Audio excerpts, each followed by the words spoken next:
Hey, so finally spring feels like it's coming. I guess it's actually really cold this week, but yesterday I saw snowdrops outside, so very, very excited about that. I'm so ready for winter to just be gone. Okay, but today I'm going to be answering some more of your questions. So there's quite a few today. So anyway, I'll start. So the first one is, what are some rules for the community not necessarily found in the Bible? Music choice, child rearing practices, types of educational style taught. Can parents choose to homeschool, or are they required to put their kids in Bruderhof schools? Also, can you describe what your schools are like and how long a school day is, the curricula, etc.? Okay, it's a great question. We try pretty hard not to come up with rules that aren't in the Bible, although to live together at all, you do need some kind of rules or norms. But the important thing is to be able to remember what's fundamental to our faith and to stick to those, but then to be ready to change on things that aren't important, so like little practical details or whatever. As far as children's education goes, I would say the biblical basis for that in our communities is the fifth commandment, so to honor father and mother. So parents have the main responsibility for raising their children, but then we have elementary schools on each of our large communities where, aside from a pretty rigorous academic program, the best thing is that there's a lot of teamwork between parents and teachers with shared goals for each child and a basis of trust that is the starting point for working through challenges as they come along, which, as we know, they always do. So we don't homeschool on our communities. I know a lot of people have asked that question, but honestly, I don't really think that the kids or their parents would want to miss out on all the fun that goes on in the elementary school. At least I'm not sure that I would have when I was a kid. But we'll have to see what Branson and Xander say. I think they're going to love the school, though. Anyway, so educational style. So the educational style, if you want to call that, is the idea that we're educating the whole child. So that includes academics, but also practical skills like woodworking and cooking, arts and crafts, singing, musical instruments, sports, and especially for the younger children, so Branson now, a lot of unstructured play in nature. So a typical school day starts shortly before 8 a.m. with academics, and of course you gotta have recess in there, until noon, till 12, when all the kids will go home for lunch with their families.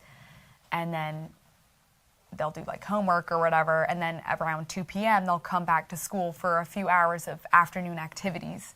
So this is when they learn practical skills, or they'll have art class, or they'll go on a hike, or play games, or something along those lines. Like I know right now they're doing a lot of maple sapping with their classes. And then towards the end of the day, the older children help out with keeping up the actual school building, vacuuming the rugs, taking the trash, mopping the halls. All these things are good. It's good to learn how to take care of the place where you learn, or take care of any place, actually. But you should definitely check out over on the Bruderhof YouTube channel. Rich and Doreen are doing a whole new series on children's education. So make sure you check that out. Okay, so I hope I answered that question all the way. Okay, so but the next question is, sometimes I'd find really hard to give up. Something I'd find really hard to give up would be certain interests, like watching movies, TV shows, or even playing chess online. You have talked about watching certain movies, but I've heard people don't have TVs or use the internet at home, so I'm wondering how much opportunity people at the Bruderhof actually get to watch media or play video games, and how restricted are such things? That's a really good question. You're right that we don't have television in our houses, and I would say that up until quite recently, access to the internet and electronic devices was pretty limited in our homes, because I think we all can agree that having unlimited access to technology and entertainment, especially for children and for teenagers, whatever, young people, isn't a super healthy thing. Now, there are those that need these tools for work. People working in the business or publishing department, or doctors, nurses, so forth. But for the most part, when the end of the workday rolls around, I think, at least for me, it's just time to unplug, focus on my family, on the community, and for me, having a lot of electronic devices around isn't always a help. Like it can be really distracting for me.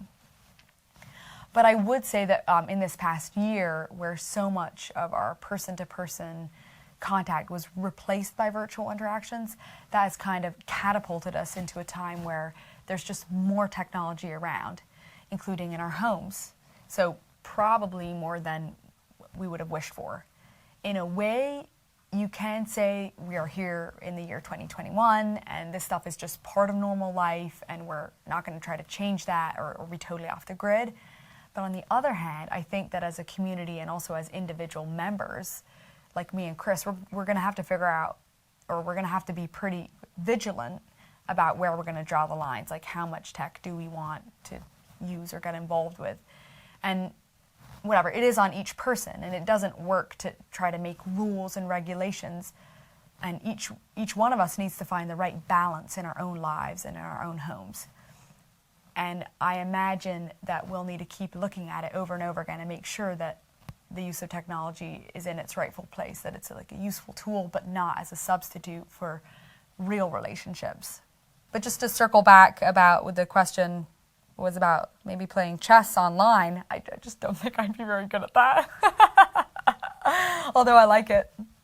I used to play chess in elementary school. Like I went to some of these online, I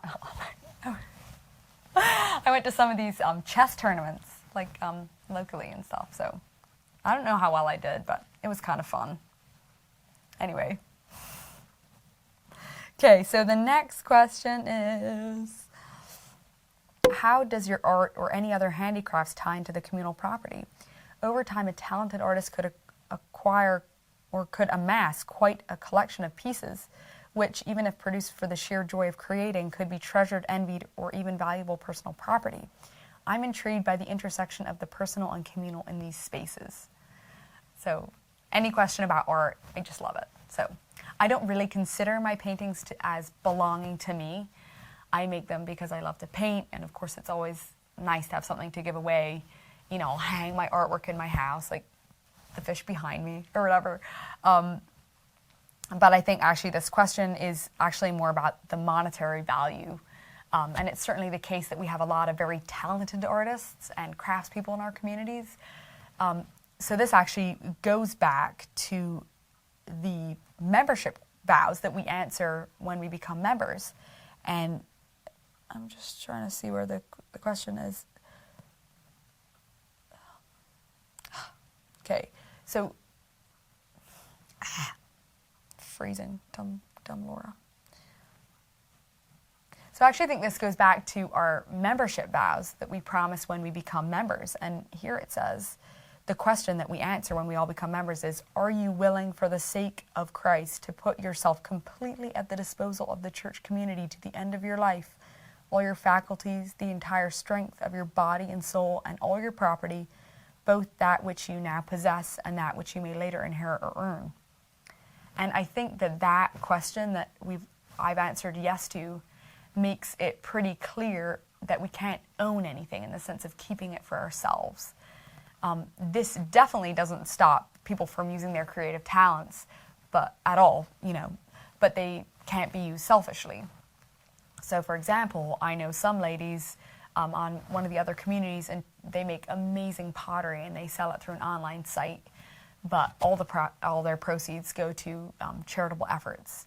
And I know I mentioned in one of my video that I did about art or painting a little while back, I sold a bunch of my paintings and gave the proceeds to save the children. So I hope that answers your question. Okay, the next one is, where do young adults live before they are married? Do they live with friends before finding a permanent home with a spouse, or do you stay with your parents even if the person is in their late 20s? I would say that it's different for each young person. For those who are committed members, where they live depends on where they're most needed. And I'm sure I've covered this before or talked about it in some of my other videos. But for example, one of our communities in Pennsylvania needs an elementary school teacher or a nurse or whatever, and then people will move around to accommodate that. Sometimes that does mean a single person will live with their family, but more than often not. For those that aren't living on the same community as their biological family, they are often invited to join up with another family to come for, in the free times, like in the evenings or on weekends. And they would usually share a room with another single person on the community. And then they'll also be involved in the community youth group for various projects, social activities, etc. In fact, our family, we welcome 2 young men into our family. We love them, and we have a great time with them. So, come be in my family. It'd be so fun. There's a lot of other really great families to join as well. Okay, so my last question, I think it's the last one, yeah.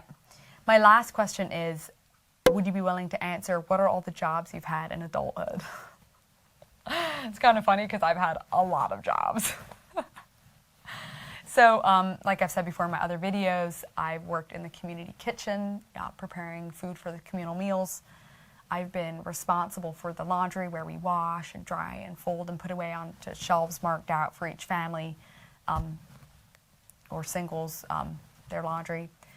I spent a year or 2 working part-time in the Bruderhof archives and did like an oral history project as well as a lot of like digitizing of photographs and video. It was a lot of fun. I definitely learned a lot. I've worked in both the community playthings factory, that was when I was in England, and then I've worked in the Riften equipment factory here in the US. When I was in college, I worked for the college's ITS media department, so that was like setting up audio-visual stuff for board meetings, for classes, concerts, running sound, the soundboard for convocation and chapel events, videoing sporting events. Also in college, I was on the paid snow removal crew, so that was fun. I got to drive this little golf cart around. That was the best part.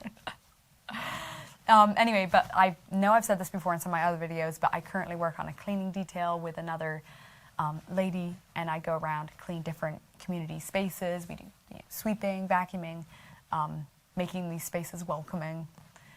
We have a really good time in the process, chat and stop for coffee and stuff. So I also occasionally drive people to their doctor's appointments if they're unable to drive themselves. I could probably list a lot more things that I've done, but that would probably be bragging, so I should probably stop. Anyway, so, I forgot what the last part that I was going to add. There's a pig outside my window. There's actually a pot-bellied pig outside my window. Oh my gosh. That's so funny. Seriously, what the heck is it doing out there? Okay, I'm not going to move my camera, but there is like this pot-bellied pig that's like running around outside. I think it's someone's No! There's 2. That is hilarious. Okay, I should probably... No, I'm not even kidding. There's 3. So freaking hurt. I should probably call their master. Look at that. Anyway, so one thing I was going to say was, in all my work, you're probably going to ask me where my kids are when I'm working around. I know a lot of people have asked that. There are different play groups where each mom takes turns looking after other people's kids. So now I'm going to go look at the pigs.